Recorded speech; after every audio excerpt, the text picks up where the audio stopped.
Welcome to Hole in the Rock Road. This is a 60-mile dirt road starting just outside the town of Escalante here in southern Utah, leading down to a big hole in the rock where you can climb down into a really remote section of Lake Powell. It's super long, super bumpy, super remote, which brings us to the Raptor. I can't think of a better vehicle to use to tackle Hole in the Rock Road, which is why I brought this thing here today. And yeah, let's get started.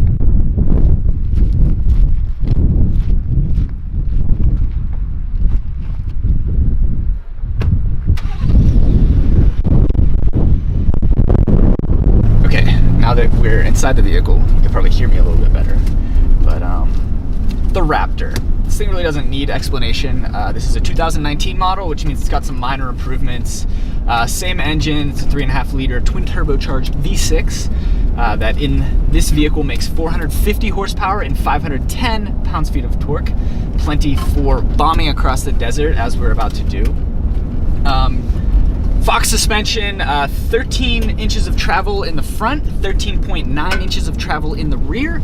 Probably the biggest, most notable change to this vehicle for 2019 is that there is now an electronic component to the shocks that can tailor the dampening to a variety of situations, like if you go off a jump or if you go into a corner really hard. It helps off-road, but it also theoretically makes things a little smoother on-road. So it all kind of combines just to further make this thing an absolute beast. We've been driving it around here in southern Utah for a couple days now, off-road, and I've never had more fun in a vehicle. Well, the Raptor has a lot of different off-road and performance features in general. Transfer case is kind of unique. We're in 2 high right now, but you can set the vehicle to act as an all-wheel drive vehicle does. There's a four-wheel automatic setting, which is pretty cool. But there are also a lot of different drive modes. We're in normal right now, but I'm gonna go ahead and switch us into Baja Mode. So in Baja Mode, the shocks are set to an off-road setting, the traction control's turned off, the steering is set to normal. I'm gonna go ahead and adjust that to Sport. So it gets a little tighter and just a little bit more responsive. As far as Baja Mode goes, you're in 4-wheel drive high. The transmission shifts way more aggressively, 10-speed automatic transmission. Throttle response is a little more urgent, if you will. You can see that the truck's holding gears longer, etc. It becomes a Baja racer, essentially. There are a couple of other gauges here that we can look at. There's off-road status, which shows us our current pitch and roll angles. Yeah, it's pretty bumpy. And then there's also a power distribution screen that shows us where power is going right now. You can see that based on those blue bars, it's going to all 4 wheels. I'm going to hammer it right now.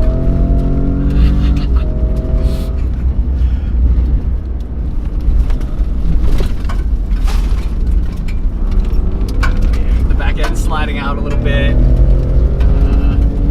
Feels really good. Like I mentioned, this road's 60 miles long. The furthest we've ever gone down it is about 25 miles. And I can say that in the early part, since it sees a lot more use, it's pretty tame and pretty flat and compacted. But I'm not sure what exactly to expect as we get further down toward the hole in the rock. But I'm hoping that things get even a little dicier, maybe, and we can really see what this thing can do. Oh wow, it's really dusty here. Really dusty. So like I mentioned, 3.5 liter twin turbo V6 that makes plenty of power, but it doesn't really give you that V8 roar. So I think the sound that you hear right now is actually a fake noise that's pumped in through the speakers, but I like the way it sounds. Here comes another truck here. This road's just amazing. Let's see, what is this? Oops, it's not a truck. We've got a Subaru Crosstrek. So you don't exactly need a vehicle like this for Hole in the Rock Road. I'm sure we'll see a few Hyundais, maybe even a Corolla rental car or two. But I am going 65 miles per hour right now, and I can assure you that those vehicles will not be going 65 miles per hour. Going over some washboard here. Oh, she pulls a little bit. Baja Mode is really aggressive. It's an appropriate name for it, I would say. We're on the crest here, and we're going down.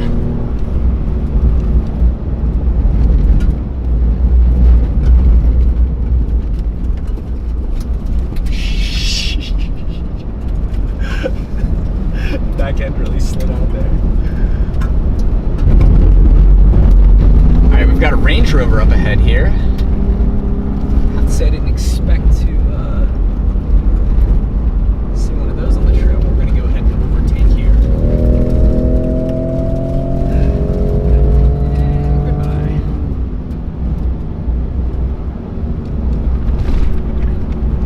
Okay, while we're here, we might as well talk about some of the Raptor's non-off-road oriented features, because at its core, this vehicle is really just a Ford F-150 with about 10% of the parts swapped out for off-road stuff. So that means you get everything that you get with an F-150, which is great infotainment. Ford's infotainment system is pretty good as is. You also get Android Auto and Apple CarPlay from this relatively large screen here. You get a whole slew of driver assistance features. You get radar cruise control, lane departure warning, lane keep assist, automatic high beams, which are a godsend on quiet backcountry roads late at night.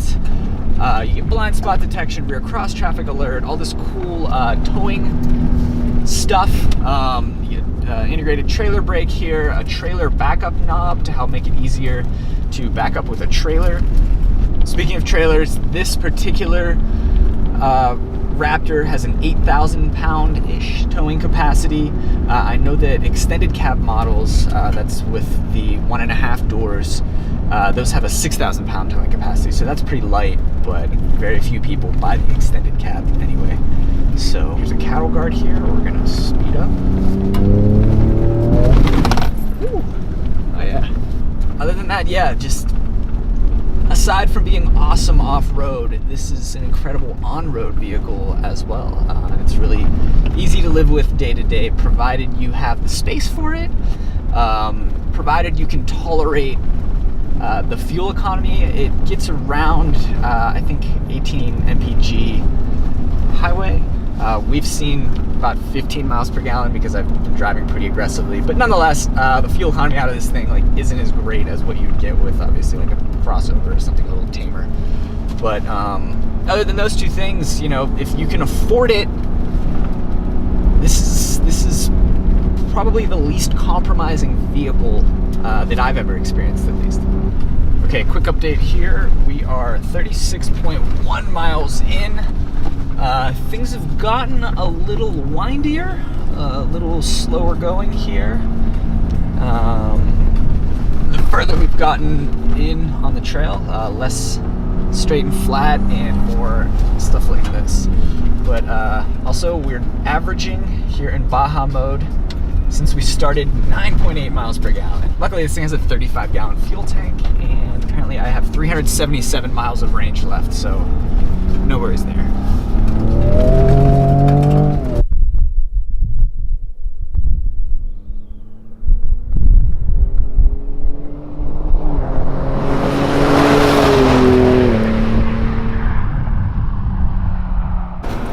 Okay, so we just came to the base of this fairly rocky hill here. I could drive up it pretty easily, but I thought it would be a good opportunity to test out trail control, which is the other new feature for the Raptor for 2019.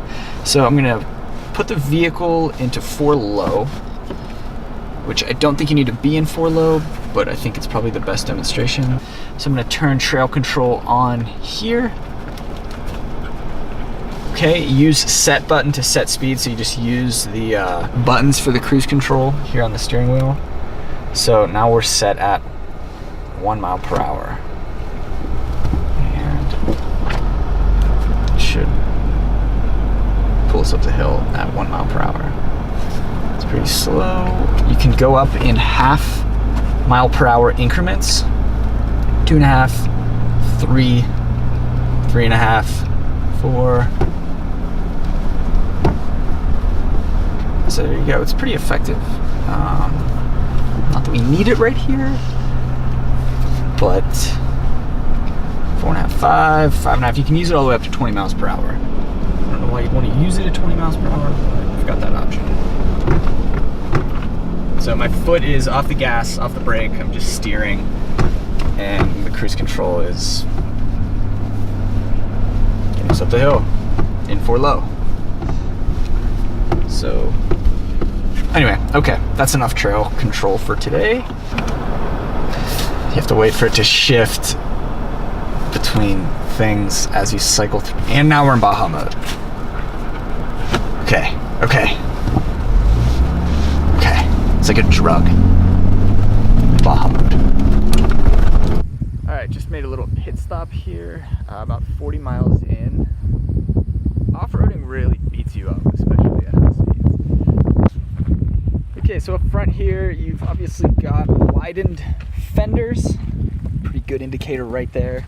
And that is to incorporate the Raptor's widened front track, which helps to increase off-road stability. Unlike on a vehicle like the Tacoma TRD Pro, which achieves a wider track via special wheels, the Raptor's widened track is achieved via this suspension here.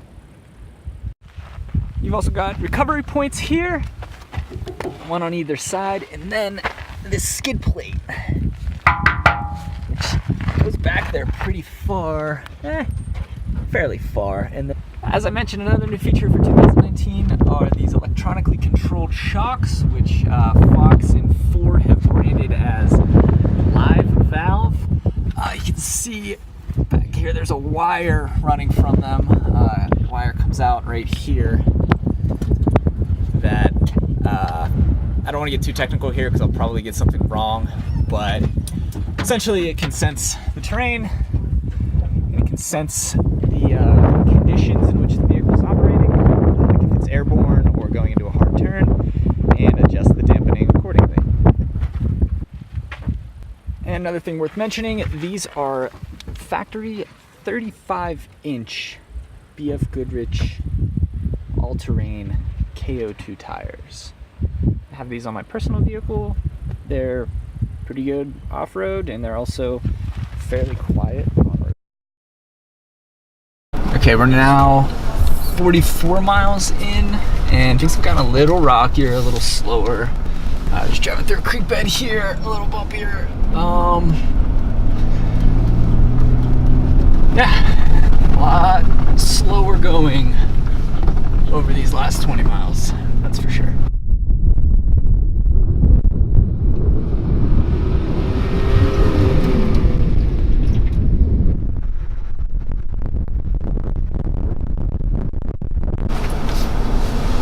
Okay, mile 53 update. This is tiring. The first 30 miles of this road are a lot more fun than the last 30 miles, apparently. Spirits are low. We're all out of beef jerky. Yeah, just ready to get there.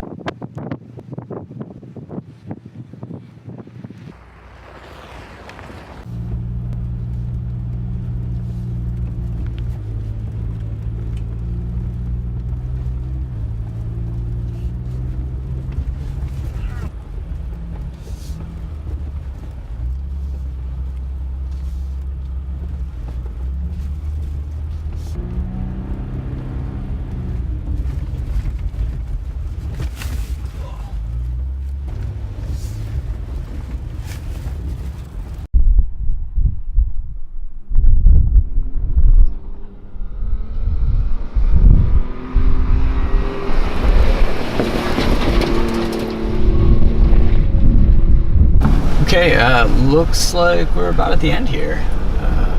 That looks like a hole in the rock. We are just at around 54 miles. So, glad to be here. So I think we're gonna park and go climb down to Lake Powell. Based on the nav screen here, it would appear that we're at Lake Powell. Hole in the Rock Road, Kanab, Utah. That's us. And I think one of these little veins leads right up to about where we are. Okay, making our way down. There she is right there. Okay, we're just about there.